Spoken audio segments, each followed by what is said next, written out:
Hey everybody, welcome to the first Landmark live stream of 2014. I am Colette Dexella Murphy, your community manager. Joining me today, we have a great crowd in the house. We have Omid. I was like, sorry, I'm motioning to Omid, he didn't notice. You want to introduce yourself? Sure. All right, go. I'm Omid. My name's Omid Daryani. This is why we don't bring him on, guys. That's you keep right. asking. Yeah, they let me out of my office for like 5 minutes for this thing, so sorry. So, Omid Daryani, our senior brand manager. We also have Terry Michaels, senior producer of EverQuest Next and EverQuest Next Landmark. And Darren McPherson, lead designer, resident tall person, and happy to be here. It's fun. yeah, there's a reason that we put Darren and Omid at opposite ends of the table. If you notice in some of the round table videos, Omid has tried to stack up to Darren's impressive height and was feeling a little glum, so we made sure we kept them separated today. Yeah. So. Anyway, we're really glad to be here with all of you. We just saw there are at least almost over 800 of you in chat, so keep your questions and comments coming. We'll try to read them up here as best we can through the stream, but we've got a lot to talk to you about today. We are really excited to kick off talking about the campus event we have going on here in San Diego on January 31st. So, Omid, do you want to give us a little bit of a summary about what this event is? Okay, so we got really excited and decided that we would give you guys who can get here the first chance to play Landmark. So what we're going to do is we're going to have a campus event. Anyone who's in San Diego or can get here, just show up around 10 a.m. And I think with the demand we're seeing on Facebook, because there's about 1,000 people who have RSVP'd for it, you're going to want to get here a little early, because so what we're going to do is we're going to be doing demos of Landmark. And these are probably like 15, 20 minutes, maybe a little longer depending on how many people come. But as much as we can show you guys, we want to show you. But really, like, because of the demand that we're seeing on Facebook right now, we encourage you to get here early so you can sign up, and we'll give you a time to get a demo. Yeah, and it's important with the number of people that have signed up. If that many people actually show up here, we won't have time to let everybody get their hands on the game. Right. So if you want to make sure that you can get your hands on it, at least for just the few minutes that Omid's talking about, you need to get here in time to get signed up for it. Yeah, and we're going to do our best. But so one thing that we did is we actually opened up an email address. Right, and we're going to put this on the bottom of the screen here. If you are planning on coming to the event, we know a lot of you have talked about tuning into our live streams. We're going to be putting out a live stream schedule. We'll be showing some of the event on Twitch for those of you who can't make it here. But if you are planning to actually come to campus in San Diego, what we'd like you to do is send us an email to this address you see on the screen. It's communityevents@soe.sony.com. And let us know how many people you're bringing, and let us know where you're coming from. We're sort of curious to see what parts of the area people are traveling from, maybe see who's traveled the farthest, that kind of thing. So please make sure you send us an email with an official RSVP if you do plan to be here on campus on January 31st. Yeah, it's going to help us plan. We really, we're planning some other events too. We're going to have the dev teams for EQ, EQ2, and EQN out and about. We're going to have drinks, food trucks, like contests. We're still working through all of the details, but so there's going to be a lot of stuff to do. We would encourage you to bring games, like bring board games, things like that, because there's going to be some amount of waiting to play the demo. Yeah, and one thing to keep in mind is we are going to have these demos to play, but this really is a huge celebration of the entire EverQuest franchise. So if you are, have been with us for 15 years, EverQuest 15th anniversary is coming up. EverQuest 2's 10th anniversary is this year. This is a huge year for the entire family. So we want to celebrate all of it. And on that note, another thing you can send to this email address, we are looking for stories from people out there who have met and either fallen in love thanks to EverQuest, met their best friends thanks to EverQuest. Our very own Brass, who posted about this earlier today, she met her true love in EverQuest. They've been together, they met in-game. So if you have a story like that that you want to share, I know I've seen a couple from fans of people who have named their children after some of our most famous characters because they met their spouse in the game, and that's where they were inspired by. So if you have a story like that that you want to share, separate from your RSVP to the event, send us those stories to this email address as well. Again, that's communityevents@soe.sony.com. Right. Yeah, even like an awkward date that didn't go anywhere. Right. We like reading those too. Hey, let's just be friends, whatever. Yeah. We just want to know everything bad that's happened to you. Bad and good, and good. Well, yeah, I mean, heck, I can say that EverQuest, I played it from the very beginning, and it's the reason I'm at SOE. I've been here for, gosh, it's 11 years now. And and still going strong here. So it's definitely had an impact on my life. Yeah. I know it's had larger impacts on other people's lives. You know, and Darren, you played it from the beginning as well, didn't you? Yeah, I had lots of good friends, lots of people I speak to this day that I played with then. Yeah, I still play games with people that I met in EQ and guild, random guild that I joined and stayed in for 5 or 6 years. So there's a lot of things that are going on in these games. Yeah. Yeah. Again, send us those stories, send us the RSVPs. We do hope to see a lot of you here on January 31st. Yeah, you get to hang out with us. Come on. Yeah. Why wouldn't you We'll do all that? be That'd be so there. cool. Yeah. I mean, we're going to be working, but, you know, we'll hang out We'll with wave. Yeah. We'll yell nice things as we run by. No, we'll be there to chat. And, Yeah, there'll also be tours going on as well, so you can see like where we work and how we do the things that we do. Yeah. Yeah. You know, get to see some of the dev areas and things like that, which is really awesome. I work in games and I see this every day, and I have friends that I still get a kick out of it when I go visit them and they take me through their studios. Yeah. And we're opening that up to anybody who comes by. Well, and so I it's love, a good thing. I've led a couple of the tours here, and that's one of my favorite things is, again, I'm here every day, but seeing, especially when people start pointing out things that they see or asking questions like, oh my gosh, I don't notice that. Like, I'm here, and it's something that I walk by all the time, then getting to tell some of those stories or seeing what people find cool. So it is a really great chance to see behind the scenes of what life is like here on a day. Absolutely. Anything else about the event that we want to talk about before? Well, so there were some questions online. So, you know, just to explain, you know, so that it's completely clear. This is a limited demo, right? We're going to show you as much as we can, but, you know, you're not getting to log on to the live server. You know, it's not the alpha server or anything like that. You're not creating your character that you're going to get to keep on your station account, things like that. This is simply a chance to come and play with the tools, see how the game is, and then interact with us. You know, we're so excited. We're calling it the Year of EverQuest. We wanted to have a party, and we wanted you guys to come. Got to start it off right. Absolutely. Yeah. Awesome. So let's transition a little bit and talk a little bit more about the game and what's going on in the game. So we've announced that we're going to do some detailing and information sharing with claims, how they're going to work, and a lot of the nitty-gritty details. So that's one of the reasons that we have Darren here. Pretty much when I share information with you guys, I get it from the rest of the team. So I want him to be here to correct me in case I'm getting anything wrong. Or if you guys have a question that I don't know the details of, Darren will, as the lead game designer. He knows all of that stuff. But before we get into that, let's talk a little bit about you know, framing what we're going to be talking about and the information we're giving you. This is all of our ideas for how claims are going to work in the long term.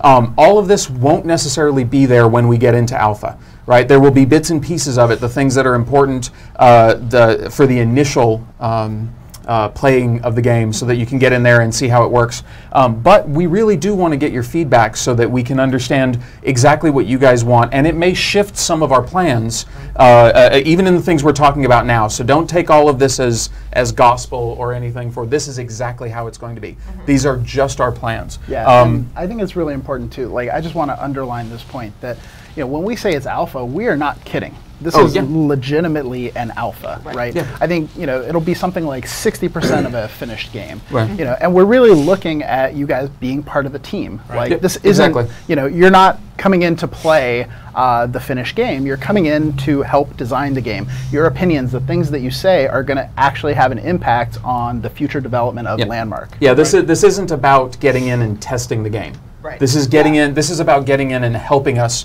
being part of the development team, just like you were saying, Omid. It's a much larger thing, and as you said, we're going to be letting people into the game long before we ever had any of our games in the past. Yeah. You know, so it's going to be in a state that you should be aware. It's not a finished game. You know, if it was, then your input wouldn't matter because the game would already be finished. Yeah, and so I mean, one thing that I wanted to talk about too, and this is some new information for everybody, and a lot of the credit on this goes to Mr. Dave Georgeson, who couldn't be with us on the stream, but is, I believe, trolling the chat right now. So we have a new feature that we wanted to announce that we're calling Dev Talk. And Terry, can you tell us a little bit about this? Yeah, because of the state of when we're going to let you guys into the game, and the fact that it's such an early part and things aren't complete yet. What we wanted to do was we wanted to create a way that we could easily communicate with you so that you can see the future plans, what we're intending for given features or given parts of the game. You can understand where we're planning on heading, and also comment about it, have conversations with us about it. And so, you know, we may change the name of it. We're not really sure. Dev Talk seems pretty cool, though. I like it. It's sticking. But the idea is that there's actually going to be a mode of the game when you're in there playing. You can hit a button, bring up Dev Talk, where different parts of the screen will be highlighted.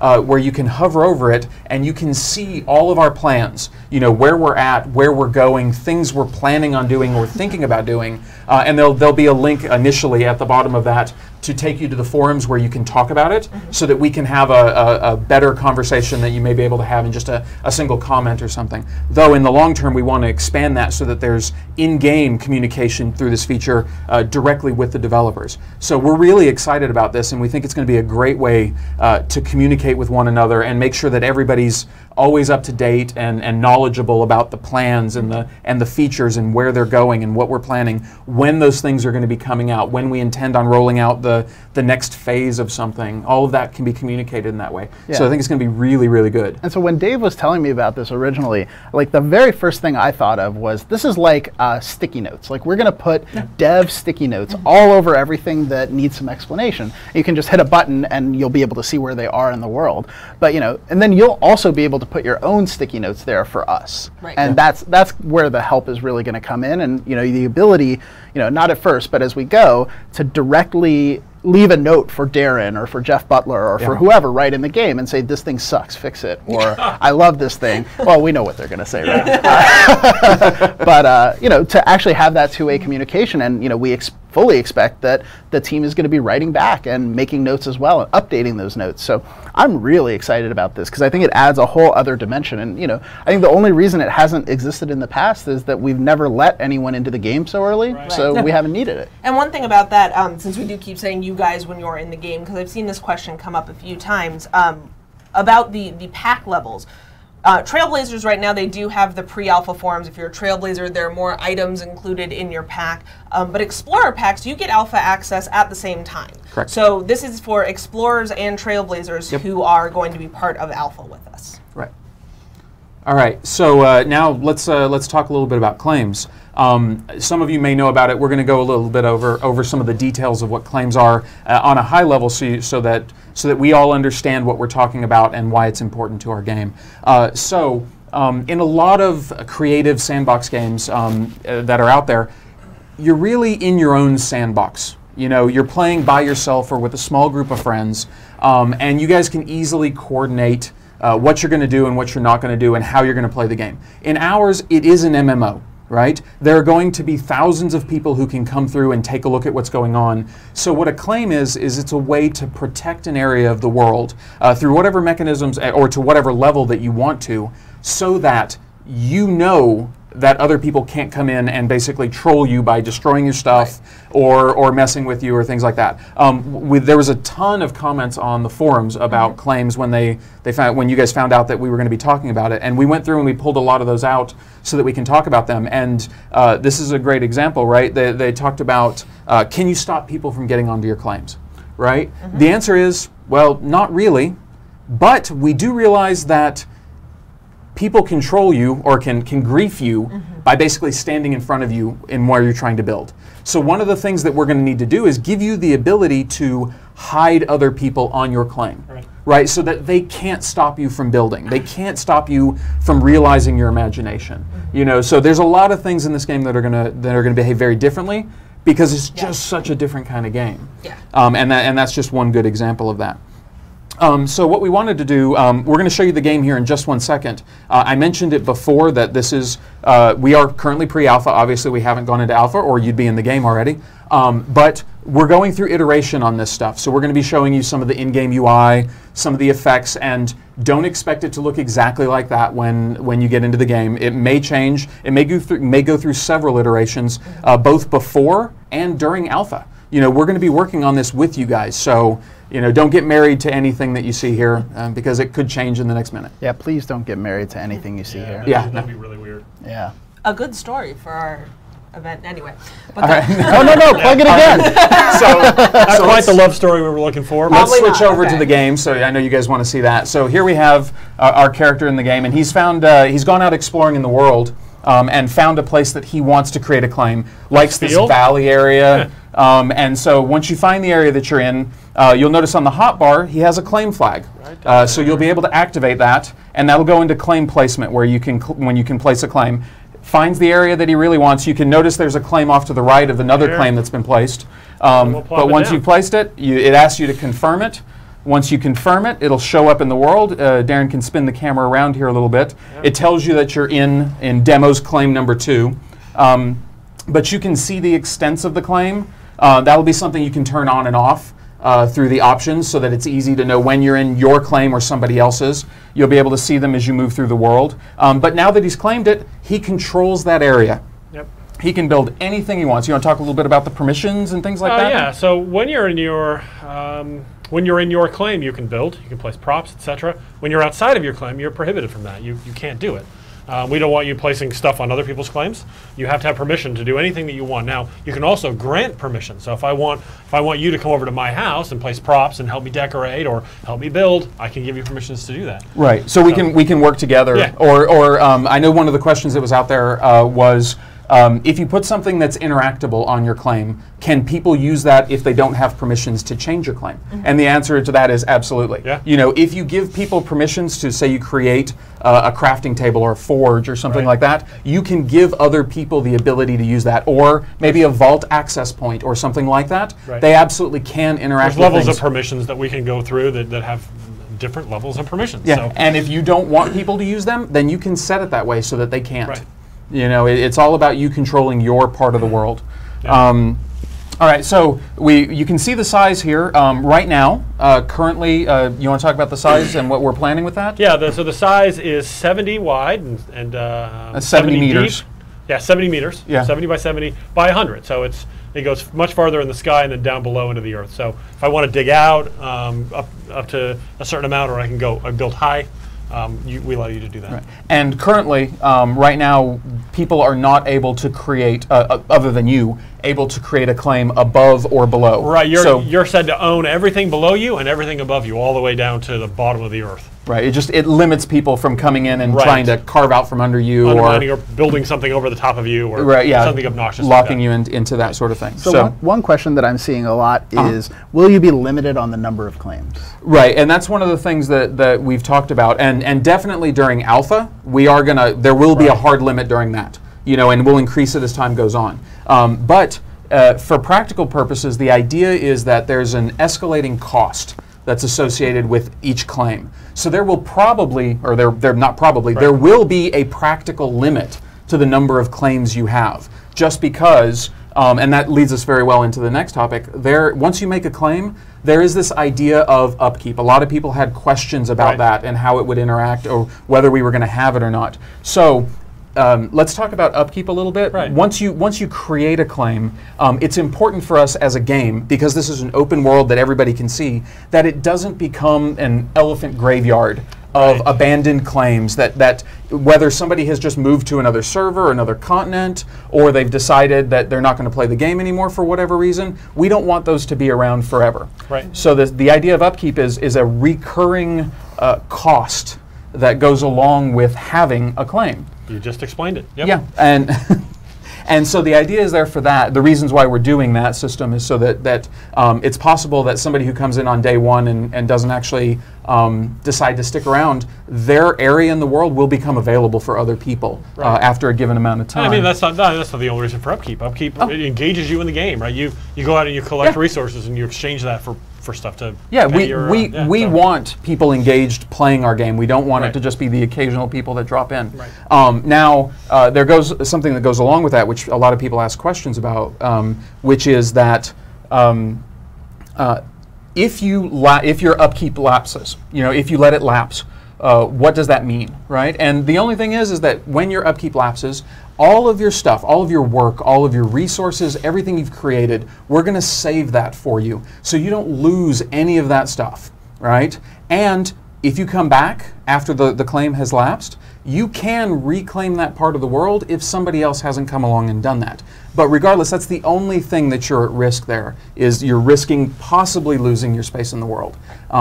If somebody else deems that they like the area that you were building in the interim. And this goes back to, I mean, I think we've talked about this a lot, you know, the idea of real estate sort of having value in this game, right?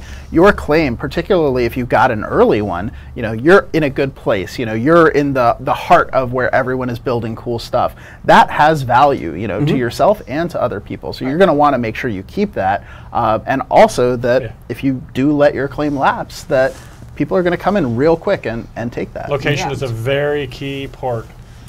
Well, I mean, it's if you give it up and somebody else decides they're going to come in, you're going to have to spend the time to go find some place in the world that you like as much as that, if you can happen to find that.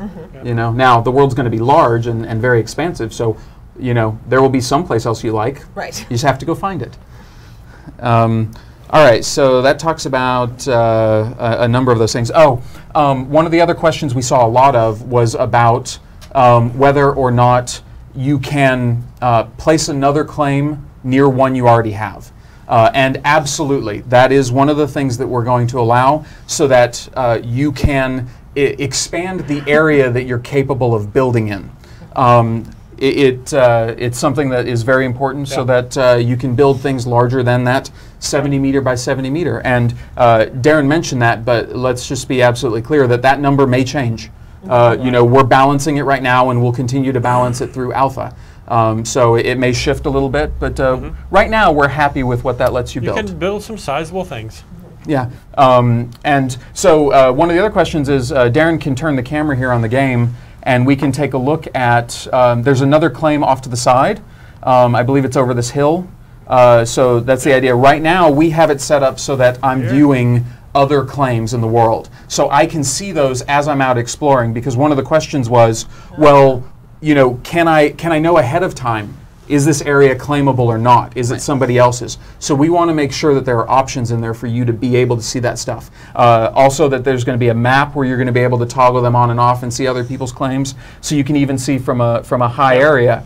One of the other cool things about claims is tagging. Right. And what that does for the game. Yeah, so on the map, let's say I really want to look at some castles, and I also want to look at things that are sci-fi based. Well, I can put those tags in my search, and it will filter out all the things on the map that are both the sci-fi and castles. Well, that's cool. I want to go see all those. So then I'll see all the claims, and I'll be able to find them that way. Right. So when the part of your building process will be to tag your own claim. Yeah. You know, I built a really cool replica of the Empire State Building, right? So I may tag that as contemporary, and as a monument. And there you go. Now people who are looking for those things can find them. A landmark, perhaps? Yes, almost a landmark. And also, you're going to be able to rate other people's claims. So when you go around, you'll be able to basically rate it how you think it meets the goals of maybe what it's tagged as and things like that. Right. And those will also be visible when you're doing your searches. Right. So I only see 5-star things. Or I'm okay with 3 and above. Right? Yeah. You know, if there's something out there that is tagged as sci-fi and a castle, yet is a giant shoe, perhaps people will rate that thing down. And so that you're not going to go look at it when you're trying to look for the sci-fi stuff out there. You know, there's many ways. Yeah, this is one of my favorite parts too, because, you know, I'm kind of a jerk, and I'm just going to go around kind of like Simon Cowell and just be like, 1 star, your building lacks vision. I'm very disappointed in this creation. Okay, we're going to take. I'll be the nice judge who's just like, you tried hard, 5, and so you'll have a 3 between the two of us. So somewhere in between is the real rating. Well, Omid, this is what we're going to do just all day. What did you just give that? Okay, I'm going to go vote it up or down. I think Omid has just convinced me that I need a way to turn off people's abilities to rate things so that I can turn off Omid's ability. Yes. Turn off people's ability to name things, at least on the team. So that is true. Yeah, Darren is still under those restrictions. I can totally name stuff. No, you can't. Totally name stuff. Little does he know. Okay, yes, he names stuff. All right, so there's a number of other things. We've talked about that. One of the other cool things, can you go back to your claim that you just placed? Yeah. And you'll notice when you go into the claim that it'll notify you at the top of the screen.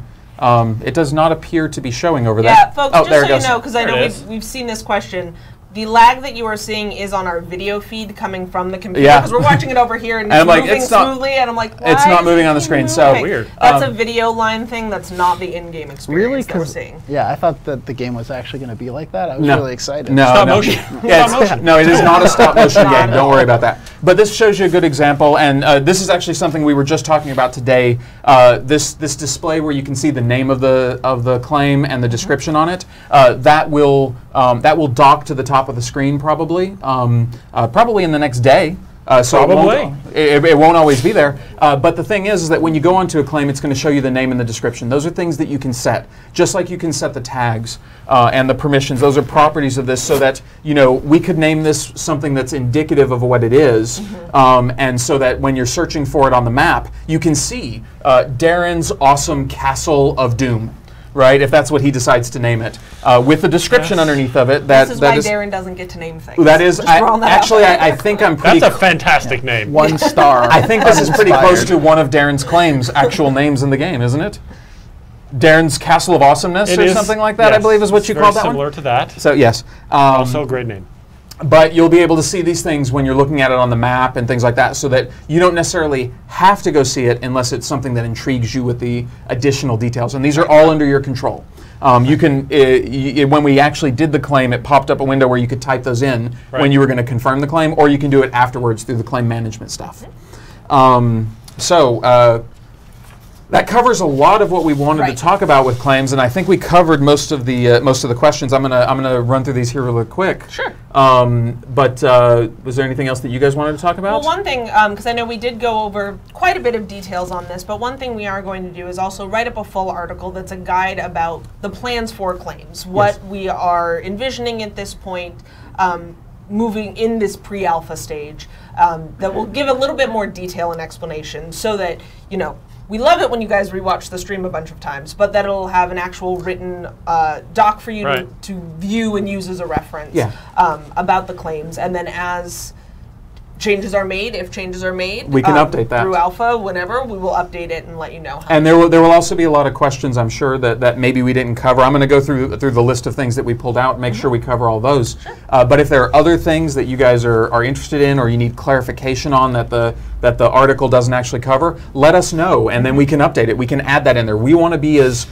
open, as clear as we possibly can be, and we're going to need your help in that, because while we know what we're talking about, and because we've talked about this for months and months, maybe we just glossed over something that would be really great information for you guys that we didn't think to share. It's not that we don't want to. It just didn't occur to us at the time. So going through this really quick, I'm gonna scan over some of these. Somebody asked on the thread, will they be instant? Like when you place a claim, will it be an instant thing? Yeah, what you saw on the game was exactly what we are intending right now. So if the area is claimable and you place your claim, it will